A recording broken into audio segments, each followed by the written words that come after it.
Now you may have heard of birria tacos being made with goat or beef before, and that's for good reason because most authentically birria tacos are made with goat or beef. But today I decided to use pork and it still came out with a beautiful texture and a delicious taste, and I think it would be great if you made it too. But fear not, you can use any type of protein that you like, goat, beef, pork, lamb, whatever, and it'll still come out amazing. So if you're doing pork like me, I just got a pork shoulder and I'm cutting these into pieces that'll fit into my pan because we need to give them a sear. So in a ripping hot pan, I put down some oil, just a little bit to coat the bottom of the pan, and once it started smoking, I put in these meats and I only left it for about 30 seconds to a minute. We do not want it to start cooking. We simply just want to get some nice color and flavor on it. Once it's looking like this, give it a little flip and sear the other side. Make sure you're searing all 4 sides, and once it's seared, looking brown on all 4 sides, you are done with this first step.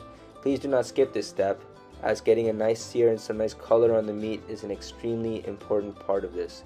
Once it's done and it's looking like this, take them out of the pan, and on the same pan, without cleaning it, we're going to put down 1 chopped onion, and we are going to take advantage of the fond that's in the pan from the previous meat that we just seared, which is why you do not want to clear your pan.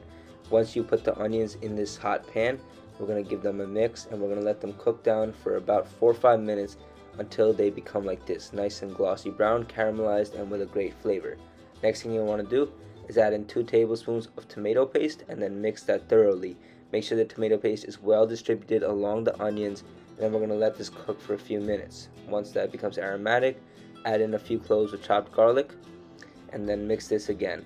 Make sure you cook this down, and once you start to smell the garlic coming up, we're going to add a few spices as you could see on the screen: black peppercorns, bay leaves, coriander seeds, and a cinnamon stick. These are important parts, so do not leave them out.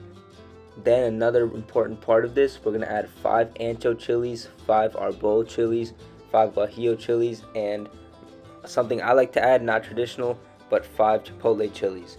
These chilies, I just cut their stems off and took the seeds out, and then I just mixed them right in. I added a little bit of oregano and a little bit of salt.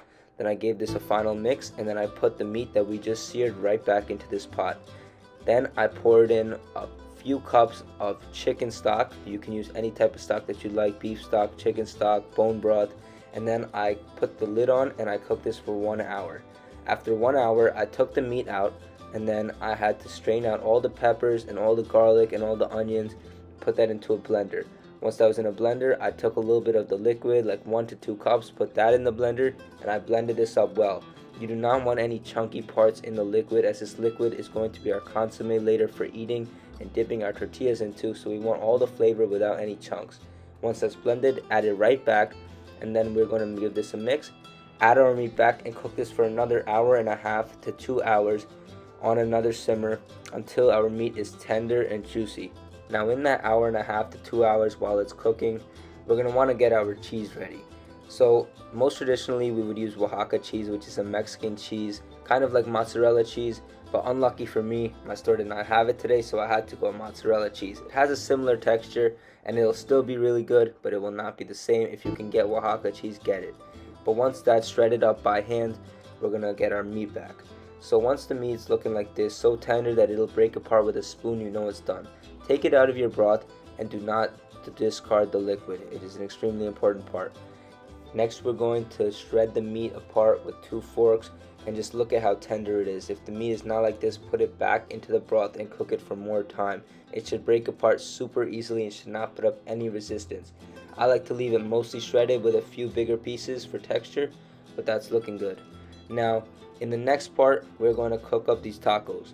I'm going to start by taking a corn tortilla, dipping it into that sauce, the consomme sauce, which we cooked our pork in, and putting that down on the griddle, and then adding a little bit of cheese, letting that cook, adding a little bit of meat, folding it, cooking it a little longer, and that's going to be it.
Alright, yo, give the tacos a try.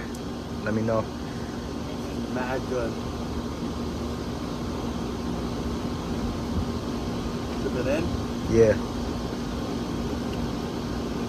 Yeah, bro. Tastes dead ass just like a normal birria taco. It's good, bro. This literally tastes like even better than avocado taco. I mean, for real, this is good, bro. A little spicy, little kick to it. Valid.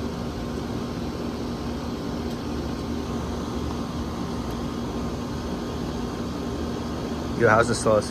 The consomme on the side. Tastes just like some ordinary consomme, bro. I feel like the sauce is literally perfect for the pork. Imagine. Yeah, because it's made with the pork. They literally cooked the pork inside of it. That's what it is. Yo, what you rate these out of 10? No glaze, like a 9 out of 10. I got a 9.5 or 10. Pretty valid.